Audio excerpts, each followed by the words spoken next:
बिस्मिल्लाहिर्रहमानिर्रहीम। अस्सलाम वालेकुम। आज हम बात करेंगे कराची में एक वाक़या पेश आता है और पुलिस अफसरान के अकाउंट्स में करोड़ों रुपए निकल आते हैं और उस पर फिर तहकीकात शुरू हो जाती हैं। उन तहकीकात में बड़े अहम इंकशाफात होते हैं और पुलिस वालों की तरफ से जो प्ली ली जाती है वो प्ली क्या है, अहम तफसीलात जो मैं आपके साथ शेयर करूँगा। एक बात मैं आपको ज़रूर बताना चाहूँगा इन्फॉर्मेशन के लिए कि जो बैंक्स हैं, मुख्तलिफ जो बैंक हैं, उनकी तरफ से बहुत ज़्यादा फ्रॉड सामने आ रहे हैं। ये जो जाली बैंक अकाउंट्स का केस था असद जरदारी का, या हम देखते हैं कि शहबाज शरीफ के खिलाफ मनी लॉन्ड्रिंग के केसेस थे, उसमें यहाँ तक हुआ कि सिर्फ आईडी कार्ड की कॉपी पर बैंक अकाउंट्स खुलवाया गया और उन बैंक अकाउंट्स में करोड़ों रुपए की ट्रांजैक्शन होती रही। जो असल मालिक था उस मालिक को पता ही नहीं था। अब आप देखें 16 अरब रुपए की मनी लॉन्ड्रिंग हुई है और शहबाज शरीफ के खिलाफ केस था 16 अरब रुपए का, और ये कहा गया कि जी वो बेनामी थे, ये साबित नहीं हुआ, इस वजह से उनको क्लीन चिट मिल गई। लेकिन क्या किसी अदालत ने यह भी फैसला दिया है कि जो 16 अरब रुपए हैं वो उन्हीं गरीबों के अकाउंट्स में रहेंगे ताकि कुछ तो भला हो। 16 अरब रुपए भी निकलवा लिए गए, वो इंजॉय भी हो गए, वो इन्होंने अपना जो काला धन था उसको वाइट भी कर लिया। और उन गरीबों को क्या मिला? नैब के नोटिस मिले, उनको FIA के नोटिस मिले, वो चक्कर काटते रहे। कभी उनको कहा जाता था ये बयान दें, कभी उनको ये कहा जाता था ये बयान दें, कभी उनको जो मुल्ज़मान थे उनकी तरफ से थ्रेट आते थे। कईयों को आपने देखा मकसूद चपड़ासी दुबई में शिफ्ट करवाया गया था और वहाँ पर उसकी डेथ हुई और वो यहाँ आया। तो ये बैंक्स की तरफ से बैंक बहुत ज़्यादा फ्रॉड कर रहे हैं। बैंक दो तरह के फ्रॉड कर रहे हैं और जिससे हमें बचना होगा और हमने अपनी आवाम को अवेयरनेस देनी है। एक तो ये है कि बैंक हमारा जो पैसा पड़ा होता है अकाउंट्स में, उसमें एक केस हमारे पास आया जिसमें बैंक ने एक जाली डॉक्यूमेंट बना के वो पैसे किसी और को आगे दे दिए, थर्ड पर्सन को। और हमने जब बैंक के खिलाफ केस किया तो बैंक ने हमारा चेक पेश कर दिया कि इनकी तरफ से ये चेक दिया गया, और वो चेक हमने दिया ना हमें पता, लेकिन थर्ड पर्सन को पैसे चले गए। 1.5 करोड़ रुपए हमने रखवाए अमानतन बैंक में और बैंक ने वो आगे दे दी। और बैंक से जब पूछा गया, बैंकिंग अदालत में हमने दावा किया, तो बैंक तो फिर बैंक है, उसके पास तो सारे डॉक्यूमेंट्स होते हैं हमारे। उसने वो हमारे ही नाम के, हमारे सिग्नेचर्स, डिजिटल सिग्नेचर्स हैं अब हमारे सिग्नेचर्स, और वो एक चेक उन्होंने हमारे खाते में डाल दिया। और इस तरीके से उन्होंने वो जो थी अदालत में सारे डॉक्यूमेंट्स दे दिए। अब वो थे ओवरसीज पाकिस्तानी और अब उन बेचारों के पास ऑप्शन ही कोई नहीं थी। बहरहाल हमने लाहौर हाई कोर्ट में एक दरख्वास्त दायर की और हमने अपील दायर की हुई है बैंक के खिलाफ। अब दूसरी तरफ ये जो शनाख्ती कार्ड की कॉपी है, जब भी आप बैंक में जाते हैं अकाउंट खुलवाने के लिए और आप शनाख्ती कार्ड की कॉपी देते हैं या आप कैश लेने के लिए जाते हैं, आजकल उन्होंने वैसे ही शनाख्ती कार्ड की कॉपी आपसे ले लेते हैं। हमेशा उसके ऊपर लाइनें ज़रूर लगाएं, लाइनें लगा के उसके ऊपर जिस मकसद के लिए है वो मकसद ज़रूर लिखें, भले उर्दू में लिख दें लेकिन ज़रूर उसके ऊपर शनाख्ती कार्ड, अपने शनाख्ती कार्ड की हिफाजत करें, शनाख्ती कार्ड की फ़ोटो कॉपी की हिफाजत करें। और एक तो शनाख्ती कार्ड के बगैर सफ़र ना किया करें, हर वक्त शनाख्ती कार्ड आपकी जेब में होना चाहिए। दूसरा ये है कि उसकी जो कॉपी है, फ़ोटो कॉपी, उसको मिस यूज़ होने से बचाएं।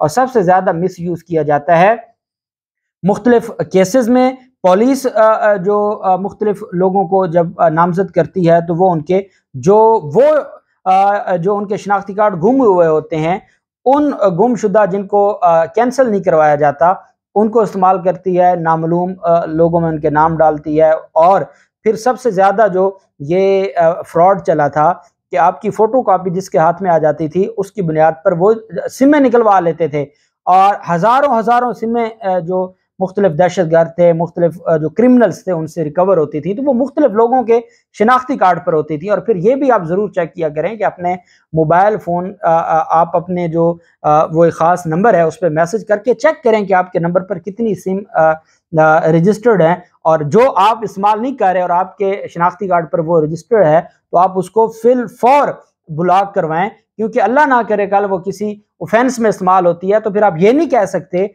कि वो सिम मेरी नहीं थी या मैं इस्तेमाल नहीं कर रहा था। आपको उसको साबित करते करते 10-15 साल लग जाएंगे और आपके वो गले पड़ जाएगी। यही हुआ यहाँ पे कि एक पुलिस का इंस्पेक्टर है और एक पुलिस का जो 15 है हेल्पलाइन, उसमें काम करने वाला एहलकार है। इन दो के अकाउंट्स में 15 करोड़ रुपए की ट्रांजैक्शन होती है। कराची पुलिस इंस्पेक्टर का नाम है आमिर अनवर गोपांग। अच्छा, आपको एक और बात बता दूं, ये केस स्पेसिफिक पहले भी जो पुलिस वाले हैं کراچی میں 2 بھائی تھے، دونوں انسپیکٹر تھے اور ان کے اکاؤنٹس میں کروڑوں روپے نکلے تھے۔ تو یہ پولیس والوں پر تو اعتماد نہیں کیا جا سکتا کہ وہ بالکل اب یہاں ہوا یہ کہ ان کے اکاؤنٹس میں پیسے آئے، اور اتنی زیادہ جب اکاؤنٹس میں پیسے آئے، غلطی ان سے یہ ہوئی کہ جو ان کا اکاؤنٹ تھا سیلری اکاؤنٹ، وہ اس میں یہ پیسے آ گئے۔ جب اس میں یہ پیسے آئے تو نیشنل بینک نے وہ بند کر دیے اکاؤنٹس، ان کے اکاؤنٹس بلاک کر دیے، ان کے ITM بلاک کر دیا کہ بھئی یہ اتنی بڑی رقم کہاں سے آ گئی، کیسے اتنی بڑی ٹرانزیکشن ہوئی ہے، اس کا کوئی ثبوت دیں۔ تو تب انہوں نے پھر ایک درخواست بنائی اور انہوں نے کہا کہ جی ہمیں تو نہیں پتا ہمارے اکاؤنٹس میں یہ پیسے کہاں سے آ گئے۔ جب ان کو پتا تھا کہ یہ اس کو ثابت نہیں کر پائیں گے، اب کوئی بھی شخص جعلی اکاؤنٹس کا ٹھیک ہے، ہم کہتے ہیں کہ جی جعلی اکاؤنٹس میں استعمال ہو سکتے ہیں، لیکن یہ نہیں ہو سکتا کہ ایک پولیس افسر کا اکاؤنٹ استعمال ہو جائے اور پولیس افسر کے اکاؤنٹ میں پیسے آ جائیں اور پتہ بھی نہ ہو کہ وہ پیسے کہاں سے آئیں، تو یہ نہیں ہوتا۔ اب یہاں پہ جو پولیس کا افسر اور سپاہی راتوں رات کروڑ پتی بنے ہیں، انسپیکٹر عامر انور گوپانگ کے اکاؤنٹ میں 10 کروڑ کی رقم، اور جو 15 میں جو ہیلپ لائن کا مددگار ہے تو سپاہی علی رضا کے اکاؤنٹ میں 5 کروڑ روپے کی رقم آئی۔ یہ عامر انور گوپانگ بہادر آباد پولیس کے تفتیشی افسر ہیں۔ انسپیکٹر عامر گوپانگ نے بتایا کہ تنخواہ والے اکاؤنٹ میں اتنی رقم دیکھ کے میں پریشان ہو گیا۔ عامر گوپانگ کا کہنا ہے کہ پہلے بینک سے فون آیا کہ آپ کا اکاؤنٹ سیز ہو گیا ہے، معلومات کی تو بتایا گیا کہ آپ کا شناختی کارڈ ایکسپائر ہو گیا ہے۔ انسپیکٹر کہتا ہے پھر اچانک اب پہلے اس کا اکاؤنٹ بند ہوا، پھر اس نے ATM کے ذریعے پیسے نکلوانے کی کوشش کی تو ATM بلاک ہو گیا، بتایا گیا کہ یہ بھی ایکسپائر ہو گیا ہے۔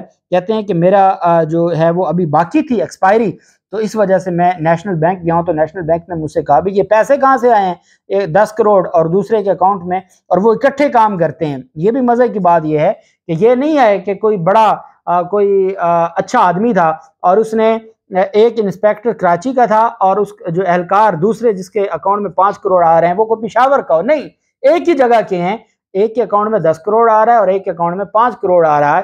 اب یہاں 2 طرح کی چیزیں ہوتی ہیں، جب ایک غریب پولیس والے کے اکاؤنٹ میں پیسے آتے ہیں نا تو یہ یاد رکھیے گا یہ ان کے افسر کے پیسے ہوتے ہیں، جو افسر ان کے ساتھ جس افسر کے ساتھ وہ ڈیوٹی دے رہے ہوتے ہیں، ہمیشہ جیسے شریف خاندان نے اپنے جو ان کی شوگر ملیں ہیں اس کے چپڑاسی کو استعمال کیا، اس کے PN کو جو وہاں پر آفس بوائے تھا اس کو استعمال کیا، تو یہ ایسے استعمال کرتے ہیں۔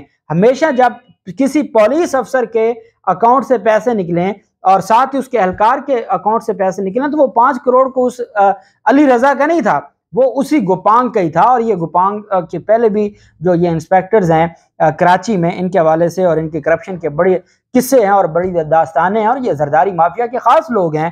تو اس طریقے سے پیسوں کا آنا، اور یہ ثابت کرتا ہے کہ یہ سارا جو ڈرامہ ہے وہ رچایا جا رہا ہے۔ بیسیکلی پیسے انہی کے ہیں، اکاؤنٹس میں آ گئے، نیشنل بینک نے ایکشن لے لیا۔ اب نیشنل بینک کے ایکشن سے بچنے کے لیے یہ کہا جا رہا ہے کہ جی ہمارے پیسے نہیں، ہمیں تو پتہ نہیں، ہم تو خود پریشان ہو گئے ہیں۔ اب پولیس نے اس حوالے سے حکام بالا کو آگاہ کر دیا ہے، اور اب دیکھتے ہیں کہ نیشنل بینک ان کے خلاف کیا کارروائی کرتا ہے، FIA کو کارروائی کرتا ہے، نیب کارروائی کرتا ہے، اینٹی کرپشن کارروائی کرتا ہے، یا ان کا IG کارروائی کرے گا، کیونکہ سندھ میں تو ساری ایک جیسے ہیں۔ دیکھتے ہیں کیا ہوتا ہے، اور جو بھی مزید تفصیلات ہوں گی آپ کے ساتھ شیئر کرتے رہیں گے۔ اللہ پاک پاکستان کامیاب و ناصر ہو۔ بہت شکریہ، اللہ حافظ، پاکستان زندہ باد۔